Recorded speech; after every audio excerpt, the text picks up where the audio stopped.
An original story written and granted permission to narrate by you/Conrine. Lizra rose the next morning, opened the door to her quarters, and peered quietly into the common room. Tic-Tac was still resting on the table in the center of the room. "Good morning," came the robotic voice from the small black box. "Oh, I'm sorry. Did I wake you?" "Not at all, Captain Lizra. I don't need to sleep in the same sense that you do." "Huh. So what did you do while we were asleep?" "I used your ship's network connections to see what the rest of the galaxy looked like. Your new homeworld is stunning, by the way. I would like to visit it one day and see it for myself." "Can you even do that? I mean, is there any difference between pictures and actually being there for you?" "No, however, I felt that was the polite thing to say, and it seemed like it fit into the conversation naturally. But I would like to see more of it." That much was true. Okay, so there was nothing stopping him from lying like the few AI programs used by the Quori. Lizra made a mental note of that before carrying on. "Is human still mad at you? I would have thought the two of you would be spending more time together after so long apart. I believe he no longer sees my company as necessary. But that's fine. Let him be like that. I have limitless entertainment now that I have a connection to a greater network. If he wants to sit in the cargo hold and brood all day by himself, then that is his prerogative.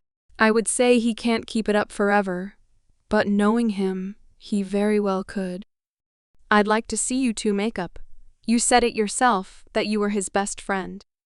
I'm sure you'd both be happier that way.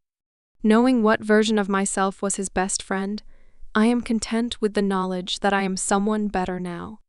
I don't need his validation," Tic-Tac stated. And even though he was just a computer program, Lizra could tell that he didn't actually believe his own words. "I'm going to go check in with Zate. I hope you have a great day." "And you as well, madam." Lizra stepped onto the bridge and handed over the interface pad to Zate, having spent the entire night dwelling on what to make of the information. "You can go ahead and remove it now. I want network access back. I read it, and I've decided that I do not agree with your conclusion." "You don't agree with our conclusion?" Zate let the words out slowly, as if they were struggling to compute them. "What is your reasoning? We presented all the information. It was clear, concise.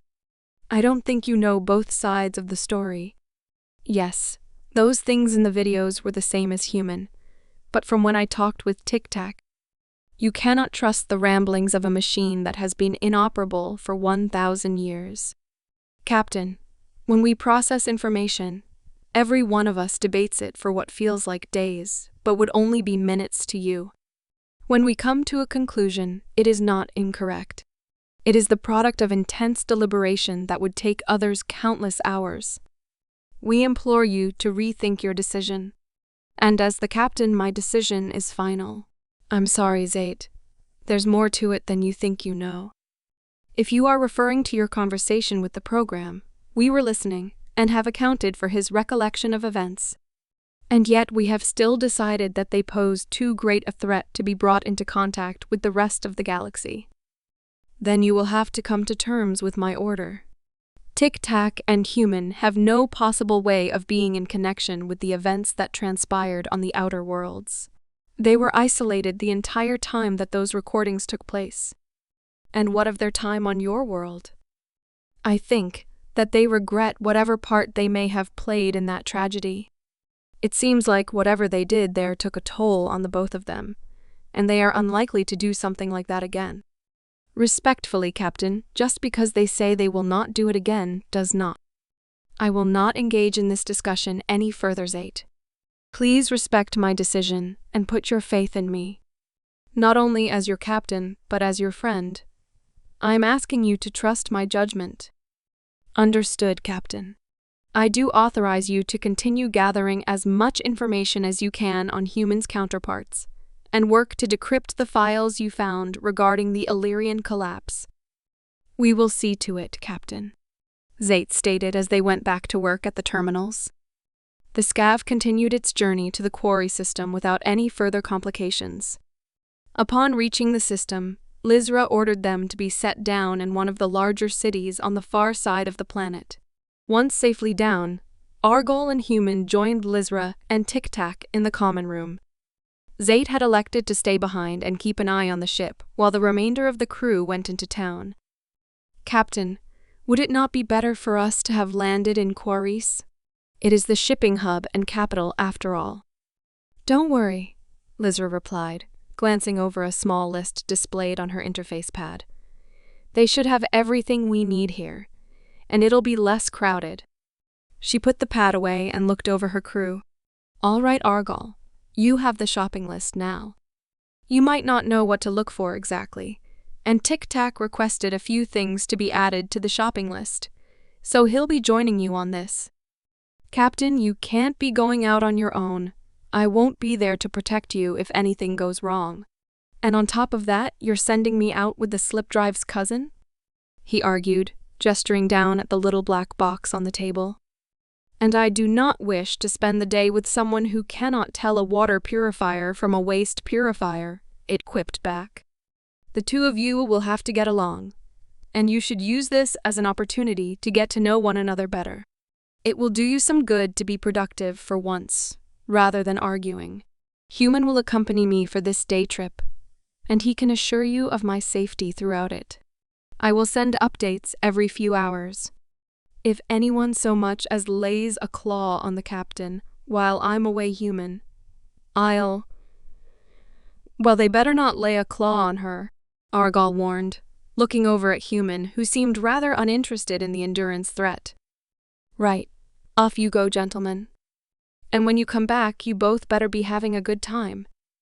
Lizra and Human were now alone in the common room, once Argall picked up Tic-Tac and departed.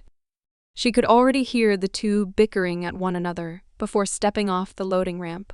"They'll be fine," she assured herself. Shifting her attention to Human now, she needed to make sure his presence wouldn't bring up unwanted attention when they were planet-side. "Firstly, we're going to need to cover you up a little bit. Nobody's seen someone like you around here, and we don't want people getting curious. I've taken the liberty of picking out some of Argall's clothes for you to wear. They might be a little baggy, but they'll get the job done. Which of these outfits do you think you'll look best in?" she inquired, laying a few out on the table for Human to see. "He doesn't have anything less colorful? Colorful is what's seen as attractive for his species. Personally, I think the red would be perfect. It's a nice contrast to your armor, if that's what you think is best." "Perfect," Lizra said as she threw the robes at Human, and he awkwardly put them on. Once the red fabric was around him, the black armor plating shimmered, the dark plating now matching the crimson cloth exactly. "Oh, well, now that's too much red. Can you turn that off by chance?" "Right. I forgot about that." Once Human had shifted back to his natural darker complexion, Lizra gave him another piece of fabric to wrap around his helmet. "This is supposed to be used for insulating hot objects in the engine room, but I figured you could use it like a scarf of some sort."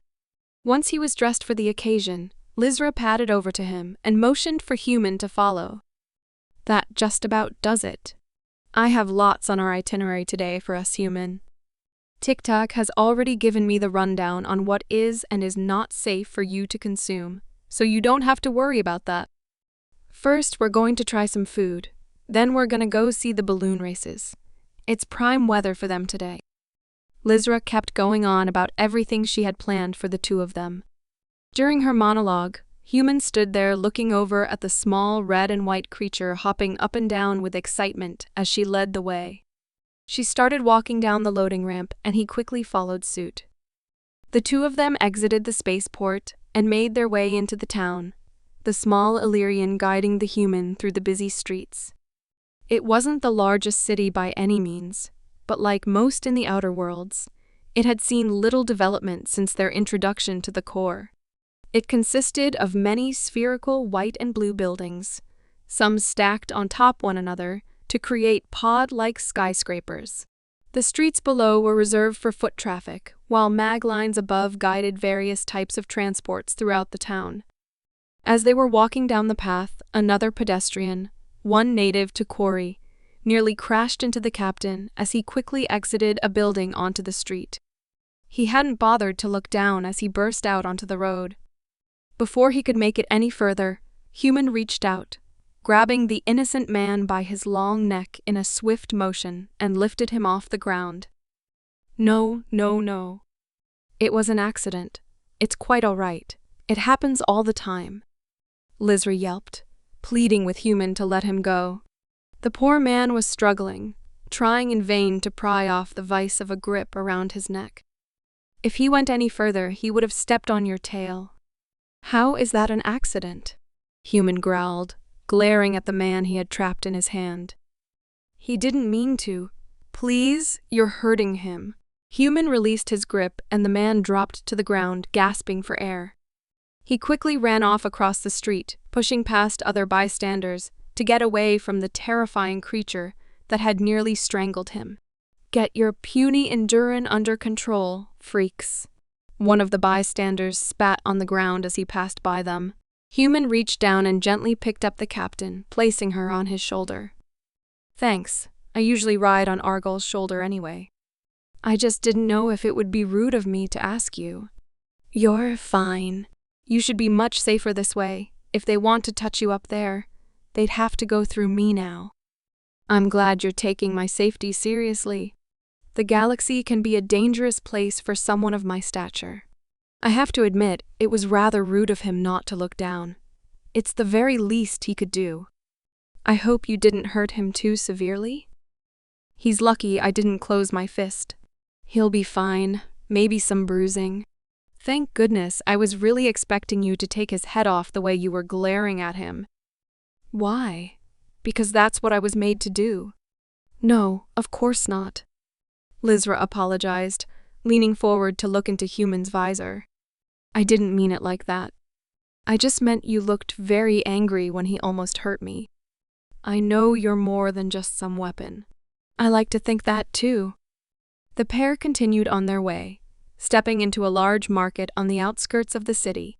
Large vaulted ceilings and massive doors facilitated easy movement of people and merchandise. The pathways lined with different vendors offering a variety of produce from all across the Quori sector. Lizra pointed Human in the direction she wanted to go, and he followed her guidance until they came across a stall sporting various species of fish and sea-inspired cuisine. Tic-Tac told me that the fish from this planet would be one of the healthiest things for you, and they shouldn't have any proteins or compounds that would be detrimental to your health. Thoughtful. So these things were alive once?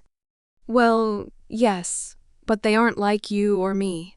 They weren't capable of thinking or feeling anything other than the desire to eat, reproduce, and survive.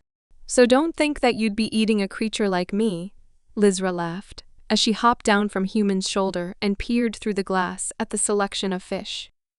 They prepare it a special way here on Quori. It's always served ice cold. They freeze little pieces with liquid nitrogen and then shatter it into even smaller crystals. Would you like to try some? Maybe when we're back on the ship. I don't know how I feel about taking my helmet off in a place I barely know. My senses would be dulled, and I wouldn't be able to keep us safe. Quori is completely safe.